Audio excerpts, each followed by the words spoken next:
Welcome to online class BE third year. हम British सामाजिक विचारक एंथनी गिडिंग्स का अध्ययन कर रहे थे, जिसका कि पूरा नाम मैंने आपको बताया था एंथनी गिडिंग्स एडमंटन। साथ ही साथ मैंने एंथनी गिडिंग्स की बहुत ही महत्वपूर्ण अवधारणा या सिद्धांत कह लीजिए, आधुनिकता की अवधारणा का अध्ययन हम कर चुके हैं। दूसरा जो एंथनी गिडिंग्स का बहुत ही महत्वपूर्ण सिद्धांत है स्टूडेंट्स, संरचनाकरण का सिद्धांत, वो हमने शुरू किया था। संरचनाकरण के सिद्धांत, कौन सा सिद्धांत? संरचनाकरण का सिद्धांत। दूसरा सिद्धांत किसका है? ये एंथनी गिडिंग्स का। किसका है स्टूडेंट्स? एंथनी गिडिंग्स का। पहला कौन सा सिद्धांत जिसका कि हम अध्ययन कर चुके हैं? आधुनिकता का सिद्धांत। ये कहाँ की समाजशास्त्री थे? ब्रिटिश समाजशास्त्री। महान ब्रिटिश समाजशास्त्री माने जाते हैं एंथनी गिडिंग्स। संरचनाकरण का सिद्धांत, पिछले वीडियो में स्टूडेंट्स हमने एंथनी गिडिंग्स का संरचनाकरण के सिद्धांत का अध्ययन किया था, जिसके अंतर्गत एंथनी गिडिंग्स ने हमें क्या बताया था? ये बताया कि समाज में जो संरचना है, उस संरचना का निर्माण जो है किसके द्वारा होता है? विभिन्न व्यक्तियों के द्वारा होता है, और व्यक्ति जो है अनेक विनिमय और साधनों के द्वारा उस संरचना के अंतर्गत विभिन्न प्रकार के व्यवहार और अपनी अंतःक्रियाएं करते हैं एक दूसरे से। तो इन अंतःक्रियाओं को और उसके जो व्यवहार हैं, उन व्यवहारों को करने की जो क्रिया है वो किसके द्वारा निश्चित होती है? संरचना के द्वारा। यानी समाज की जो संरचना है स्टूडेंट, वही व्यक्ति के व्यवहार को निश्चित करती है कि व्यक्ति का जो व्यवहार है उसको करने पर दबाव कौन डालता है? संरचना डालती है कि व्यक्ति को समाज में रहते हुए किस तरह का और कैसा व्यवहार करना चाहिए। तो इस संरचनाकरण के सिद्धांत के अंतर्गत हमने संरचना के बारे में, व्यक्ति के बारे में और समाज में मैंने जो आपको कल बताया था कि समाज जो है किसके द्वारा निर्मित होता है स्टूडेंट्स? व्यक्ति के द्वारा निर्मित होता है। और व्यक्ति क्या है? एक एजेंट के रूप में है, जिसे कि गिडिंग्स एक एजेंट के रूप में मानते हैं। और फिर विभिन्न एजेंसियां जो है वो क्या करती है? कार्य करती है समाज में, और इस तरह से समाज की जो संरचना है स्टूडेंट्स वो बनी रहती है। तो इस तरह से समाज का निर्माण होता है। तो जहां को समाजशास्त्री ने क्या कहा था कि व्यक्ति जो है स्वतंत्र है, व्यक्ति को स्वतंत्र माना है, लेकिन क्या है? व्यक्ति समाज का ही एक सदस्य है, क्योंकि जिस समाज और संरचना का निर्माण होता है स्टूडेंट, वो व्यक्ति के बिना नहीं हो सकता है। तो इस तरह से संरचनाकरण का अध्ययन जो है हम पिछले वीडियो में कर चुके हैं, और इसी सिद्धांत को, इसी संरचनाकरण के सिद्धांत को आगे बढ़ाते हुए इसके अंतर्गत एंथनी गिडिंग्स ने क्रिया का अर्थ बताने का प्रयास किया है कि समाज में जो भी संरचना है या समाज की जो भी संरचना है, उस संरचना के आधार पर ही क्या होता है? व्यक्ति की क्रियाएं निश्चित होती है। यानी ये संरचना ही व्यक्ति को, यानी एजेंट को समाज में किसी प्रकार की क्रिया करने के लिए उस पर क्या डालती है? दबाव डालती है। तो समाजशास्त्र में जहां कई समाजशास्त्रियों द्वारा क्रिया का पृथक से अस्तित्व स्वीकार किया गया है, कि यानी कुछ समाजशास्त्रियों ने क्या किया है? क्रिया को बिल्कुल पृथक माना है, पृथक मानकर फिर उसका अध्ययन किया है, या फिर उसके पृथक और स्वतंत्र अस्तित्व को जो है स्वीकार किया है।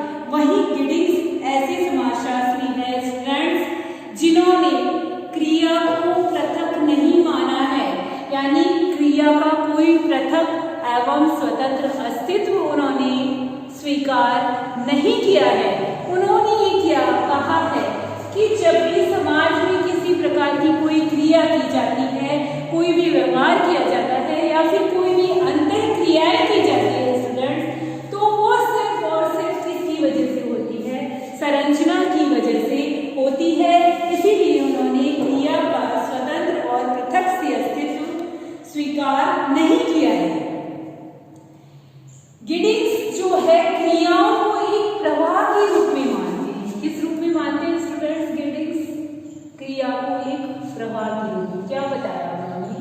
क्रिया क्या है? क्रिया एक प्रवाह है। क्रिया क्या है? एक प्रवाह है जो कभी भी समाप्त नहीं होती है, हमेशा चलती रहती है। या फिर इसे यूं कह सकते हैं हम कि क्रिया जो है प्रवाह है या फिर एक प्रक्रिया है। प्रक्रिया क्या होती है? प्रोसेस। प्रोसेस क्या होता है? जो निरंतर चलता रहता है, जिसका कभी कोई अंत नहीं होता है, उसे हम क्या कहेंगे? प्रक्रिया कहेंगे। और गिडिंग्स ने क्रिया को क्या माना है स्टूडेंट्स? एक प्रवाह माना है, एक प्रक्रिया माना है जो कि लगातार और निरंतर चलती रहती है। यानी वो किससे संबंधित मानते हैं? व्यक्ति की क्रिया को संरचना से संबंधित मानते हैं। वो ये कहते हैं कि व्यक्ति की जो क्रिया है, जब संरचना उस पर दबाव बनाती है तो ही उसे किस प्रकार का व्यवहार करना होता है, ये सब उस व्यक्ति पर निर्भर होता है। तो इस तरह से वो क्या करते हैं? क्रिया को एक प्रवाह मानकर एक प्रक्रिया मानते हैं और ये कहते हैं कि ये प्रवाह या प्रक्रिया जो है हमेशा समाज में निरंतर चलती रहती है, इसकी कभी भी कोई भी समाप्ति नहीं होती है। प्रक्रिया की भांति समाज में व्याप्त है ये क्रिया, जो हमारे संपूर्ण मस्तिष्क से संबंधित होती है तथा जो हमारे संपूर्ण अस्तित्व को स्वीकार करती है। जैसे इसके अंतर्गत भी हम देख रहे हैं व्यक्ति क्या है? एक एजेंट है। एजेंट जो है एजेंसी के थ्रू अपनी क्रिया करता है, संरचना का निर्माण करता है और इस तरह से जो है समाज का निर्माण होता है। तो इसका क्या है? अलग से कोई पृथक या स्वतंत्र अस्तित्व नहीं होता है। क्रिया यदि होती है तो किसी के संदर्भ में ही होती है। स्टूडेंट्स, हमने मैक्स वेबर का सामाजिक क्रिया का सिद्धांत पढ़ा था। यदि आपने वीडियो नहीं देखा है तो प्लीज देखिएगा। सामाजिक क्रिया के अंतर्गत उन्होंने क्या बताया था कि समाज में जो भी क्रियाएं होती हैं वो क्रियाएं किसी और के संदर्भ में की जाती है। अकेले व्यक्ति के द्वारा की जाने वाली क्रिया जो है वो सामाजिक क्रिया नहीं होगी। क्यों नहीं होगी सामाजिक क्रिया? क्योंकि एक तो वो किसी के संबंध में नहीं की जा रही है। दूसरी बात, क्रिया का मतलब ये होता है कि कोई भी क्रिया सामाजिक क्रिया तब होती है जब वो किसी अन्य व्यक्ति को प्रभावित करती है या फिर वो उससे प्रभावित होती है। तो ऐसी क्रिया को ही मैक्स वेबर ने क्या कहा था? सामाजिक क्रिया कहा था। यानी व्यक्ति अकेला बैठा बैठा घंटी बजा रहा है तो वो उसकी सामाजिक क्रिया नहीं है। लेकिन यदि स्कूल में बैल बजता है और बैल बजने के बाद यदि बच्चे जो हैं वो छुट्टी की घंटी को सुनकर घर चले जाते हैं, बैल बजता उठा लेते हैं अपना, तो वो सामाजिक क्रिया है। यानी सामाजिक क्रिया या क्रिया जो है हमेशा क्या होती है? किसी के संदर्भ में ही की जाती है। तो वही क्रिया जो सामाजिक क्रिया है जो किसी के संदर्भ में की जाती है या फिर वह किसी को प्रभावित करती है, तभी उसको सामाजिक क्रिया कह सकते हैं। तो मैक्स वेबर ने जो कहा उसका यहाँ भी समर्थन हो रहा है। देखिए क्या कह रहे हैं? वो क्रिया की स्वतंत्र अस्तित्व को स्वीकार नहीं कर रहे, बल्कि क्रिया कब होती है? संरचना के आधार पर होती है, संरचना के अनुकूल होती है। जब व्यक्ति पर संरचना जो है किसी तरह का कोई दबाव बनाती है तब व्यक्ति क्या करता है स्टूडेंट्स? वो क्रिया करता है। तो डेफिनेशन देते हुए भी स्टूडेंट्स गिडिंग्स ने क्या कहा है? गिडिंग्स ने क्या कहा है? क्रिया एक प्रवाह है। क्रिया एक प्रवाह है जिसका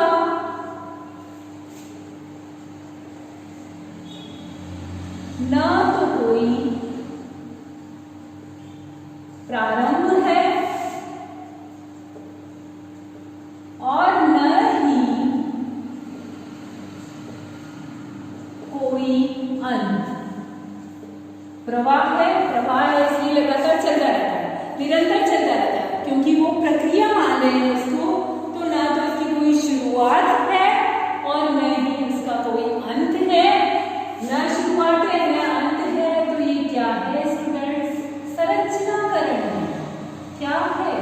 संरचनाकरण है, क्योंकि संरचना ने ही निश्चित किया है कि व्यक्ति को किस प्रकार की क्रिया करनी है।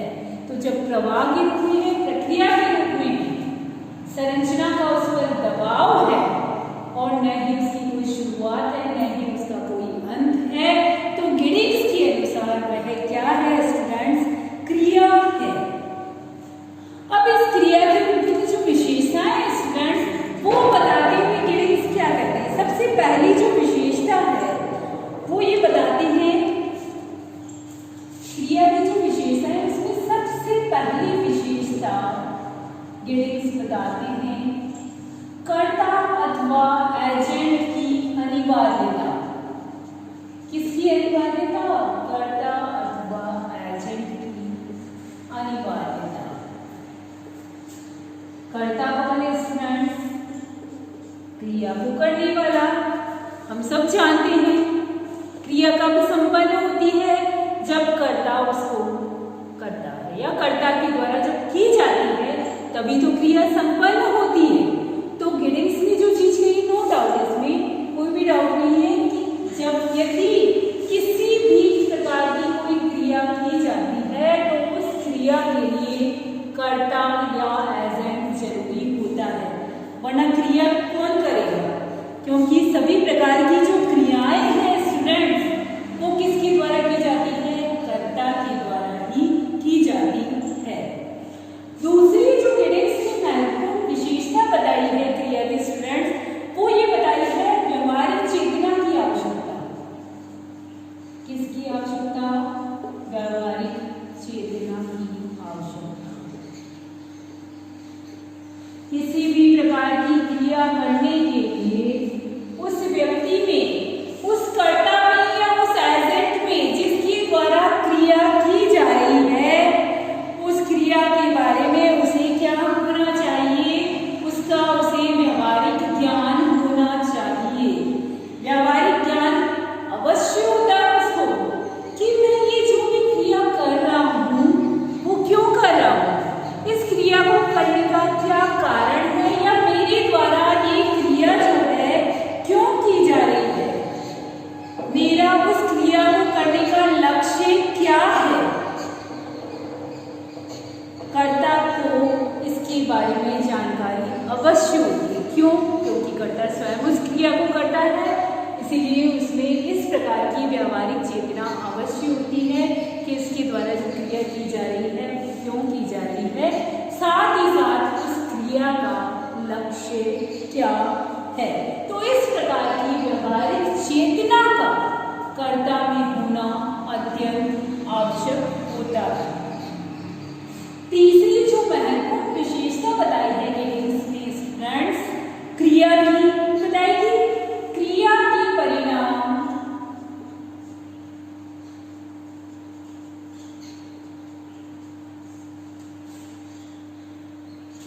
की तार्किक चेतना नहीं।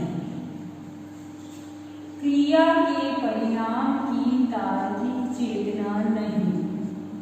किसको नहीं? ऑलवेज कर्ता को नहीं। क्रिया की जा रही है किसके द्वारा?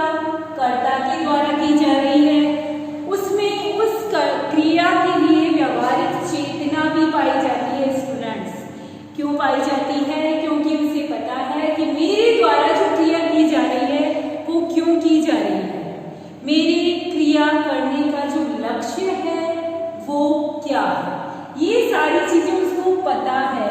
बट स्टूडेंट्स उसको ये पता नहीं है कि मेरे द्वारा जो क्रिया की जा रही है उसका क्या परिणाम होने वाला है, यानी परिणाम के बारे में उसको बिल्कुल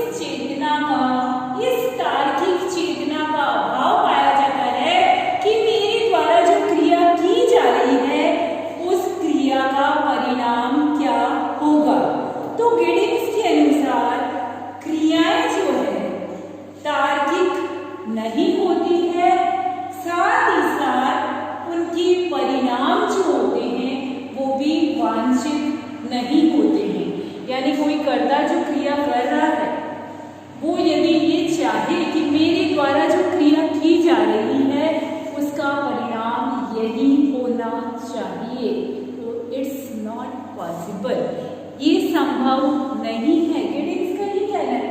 क्रिया कौन करेगा? कर्ता करेगा, लक्ष्य पता है उसको, व्यवहारिक चेतना है कि मैं ये क्रिया क्यों कर रहा हूँ, बट उसके परिणाम के बारे में उसे बिल्कुल भी जानकारी नहीं होती है कि मेरे द्वारा ये क्रिया जो की जा रही है उसका परिणाम जो है स्टूडेंट्स वो क्या होने वाला है। तो परिणाम के बारे में क्रिया या कर्ता को या एजेंट को बिल्कुल भी पता नहीं होता है, या उस क्रिया के परिणाम के बारे में उसमें किसी भी प्रकार की कोई भी तार्किक चेतना जो होती है वो नहीं पाई जाती है। अंतिम और महत्वपूर्ण विशेषता जो है गिडिंग्स ने बताई है क्रिया की, वो बताई है इतिहास, तार्किक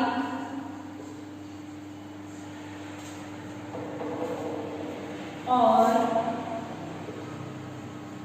विकासवादी प्रक्रिया नहीं। विकासवादी प्रक्रिया नहीं। इतिहास, तार्किक और विकासवादी प्रक्रिया नहीं। यानी गिडिंग्स के अनुसार या गिडिंग्स ने जो ऊपर बताई है विशेषताएं किसकी?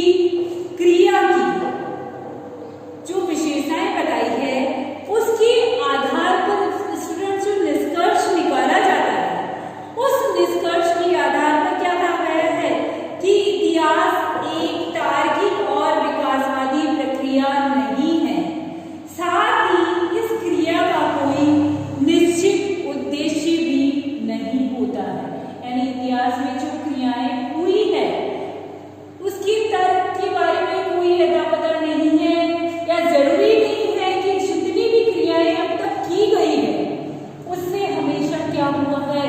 विकास ही हुआ है, ऐसा भी संभव नहीं है।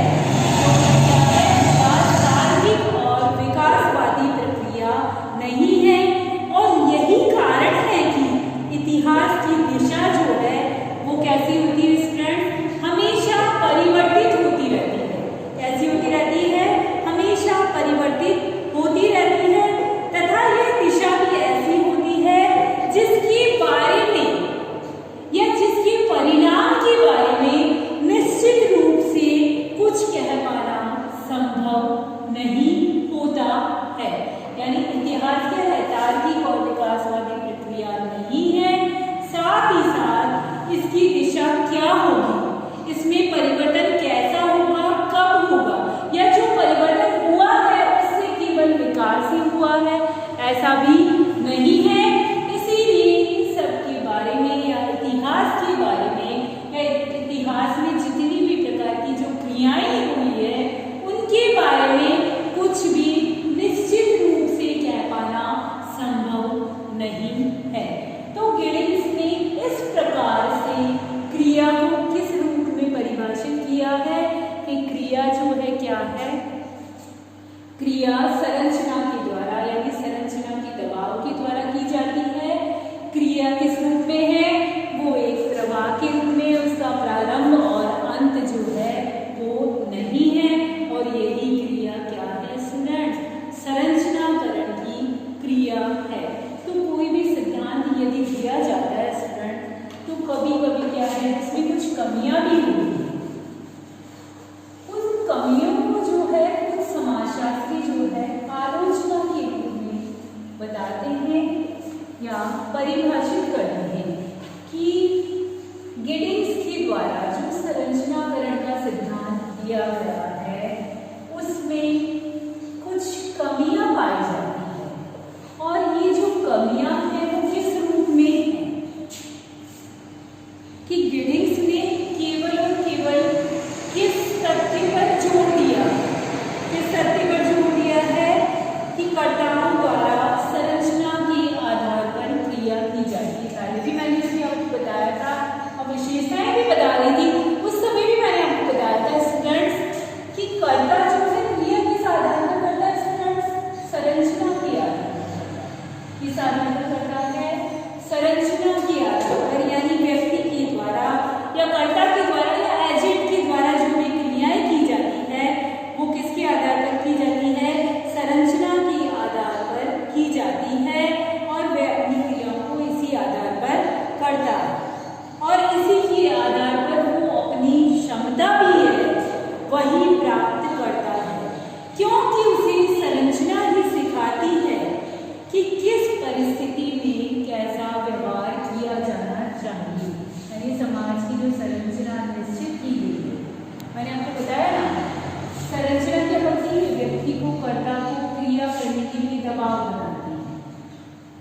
क्रिया हेतु दबाव, कि उसे किस परिस्थिति में किस प्रकार का जो है व्यवहार करना चाहिए, उस पर ये दबाव डाला जाता है। क्यों किया जाता है? गिडिंग्स इस बात पर जोर देते हैं कि संरचना ही है वही निश्चित करेगी। क्यों? क्योंकि समाज की एक संरचना होती है, व्यक्ति होकर समाज, और संरचना ये इस रूप में जो है लगातार प्रवाह के रूप में चलती रहती है, और इसीलिए संरचना के द्वारा ये निश्चित किया जाता है कि समाज में रहते हुए व्यक्ति को जो है किस प्रकार का व्यवहार करना चाहिए। तो इस प्रकार से गिडिंग्स ने क्या किया? इस दोहरेपन को तो समाप्त कर दिया। इस दोहरेपन की जो समस्या पाई जाती थी समाज में, उसका तो निराकरण कर दिया, लेकिन फिर भी उन्होंने क्या किया?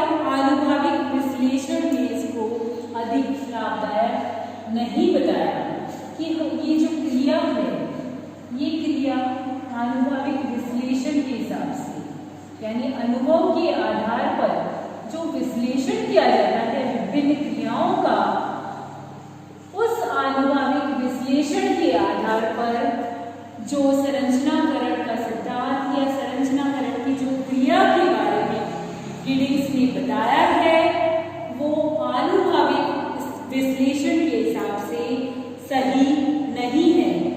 इसीलिए गिडिंग्स के इस सिद्धांत के अंतर्गत स्टूडेंट जो उसका आनुभविक पक्ष है, इस आनुभविक पक्ष का कहीं भी कोई वर्णन नहीं मिलता है, और यही महत्वपूर्ण कमी है मुख्य रूप से दो, कि एक तो गिडिंग्स ने क्या बताया था? संरचना के हिसाब से क्रिया होती है, और दूसरी जो बताई है कि इसके अंतर्गत अनुभव के आधार पर हम जिस क्रिया को करते हैं या करना चाहते हैं, वो आनुभविक पक्ष जो है इसके अंतर्गत बिल्कुल भी नहीं पाया जाता है। किंतु फिर भी स्टूडेंट्स एग्जाम्स के हिसाब से भी ले लीजिए आप, और वैसे भी संरचनाकरण का जो सिद्धांत है स्टूडेंट्स एंथनी गिडिंग्स का, वह बहुत ही